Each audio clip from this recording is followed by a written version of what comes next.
একটি কথা বলবো, ইঁদুরের রাজত্ব যতক্ষণ বিড়াল ঘুমায় ততক্ষণ, ইঁদুর যতক্ষণ বিড়াল যতক্ষণ ঘুমায় ইঁদুর ততক্ষণ রাজত্ব করে।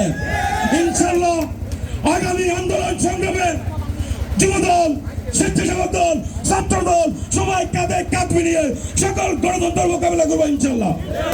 সবাইকে আমার প্রান্তীয় সংগঠন বাংলাদেশ জাতীয়তাবাদী স্বেচ্ছাসেবক দল ফেনী সদর উপজেলার পক্ষ থেকে রক্তিম শুভেচ্ছা ও বিপ্লবী অভিনন্দন জানাই। একটি কথা এখানে বক্তব্য এসেছে, আমাদের বাজার কেন্দ্রিক আরেকটি প্রোগ্রাম চলতেছে।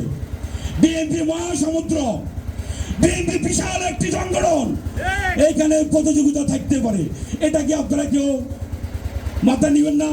আমরা ইনশাল্লাহ আজকে যদিও প্রতিযোগিতা হয় কালকে বন্ধ হয়ে যাব, কালকে একাকার হয়ে স্বৈরাচার সকল প্রেসিডেন্টের বিরুদ্ধে আন্দোলন করব। এই আশাবাদ ব্যক্ত করে সবাইকে আমার প্রান্তীয় সংগঠন বাংলাদেশ জাতীয়তাবাদী স্বেচ্ছাসেবক দল ফেনী সদর উপজেলা শাখার পক্ষ থেকে সংগ্রামী সালাম জানিয়ে আমার বক্তব্য শেষ করলাম।